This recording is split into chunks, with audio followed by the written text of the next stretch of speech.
Hi guys, welcome back to our channel. Pag-uusapan naman natin muli si Liza Soberano. Napag-usapan nga natin si Liza sa ating previous vlog tungkol sa chismis na umalis na daw umano ito sa Careless Management. Ngunit wala naman confirmation galing kay Liza na umalis ito. Napag-usapan din natin si Liza na meron na ngang teaser ang kanyang kauna-unahang Hollywood movie na Lisa Frankenstein na mapapanood nga ito sa February 9, 2024. Isa nga sa pinakasikat si Liza na artista sa Philippine entertainment, madami siyang blockbuster movies kasama ang kanyang love team at real-life boyfriend na si Enrique Hill. Sumikat nga ito sa pamamahala ng dati niyang manager na si OG Diaz at ang kanyang former network na ABS-CBN. Ngunit umalis ito at lumipat sa Careless Management noong June 2022. Ang sabi naman ni Liza noon na ang puso niya ay nasa ABS-CBN at mananatili itong loyal sa Kapamilya Network, ngunit ang sabi ng dalaga na gusto daw niya munang mag-focus sa Hollywood. Madaming nagpakita ng suporta kay Liza, ngunit madami ding nagdadalawang isip kasi mahirap nga pasukin ang Hollywood. Madami ding chismis na naglabasan tulad ng mga chismis ni Christy Ferman na di umano great escape ito nila ni James Reid, na intriga nga ang dalaga na may relasyon daw umano sila ni James Reid pero itinanggi naman ito ni Liza.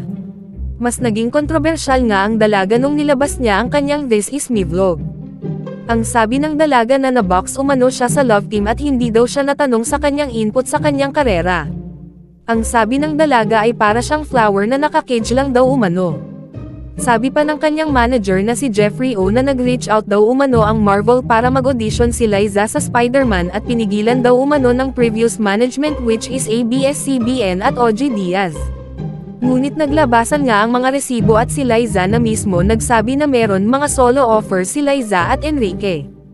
Ngunit si Liza daw umano natakot dati kasi hindi pa siya handa mabuwag ang love team, dahil comfort zone daw umano niya si Enrique. Ang sabi din ni Liza na baka di pa ready ang fans na mabuwag ang love team. Naglabas din ng resibo si OG Diaz na wala umanong invitation si Liza sa Marvel. Ang fan lang daw umano ang nagpa-trending nun at nag-DM pa ang Star Magic nun sa fan na inaakala na employee ng Marvel.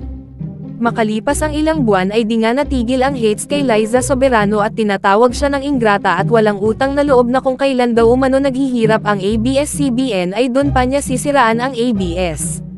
Ngayon naman ay naiintriga muli ang dalaga dahil sa interview ng kanyang tita Joni na di umano madami daw umano nag-back out sa mga endorsement ni Liza at di daw totoo na bumalik na siya bilang manager ni Liza.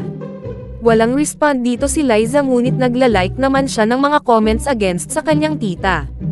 Nag-like din siya ng comment na parte daw ito ng demolition job ng ABS-CBN sa kanya. So ano say ninyo dito guys? Tingin nyo ba na may kinalaman ang ABS-CBN sa mga hates kay Liza? Comment your thoughts below and don't forget to subscribe to our channel.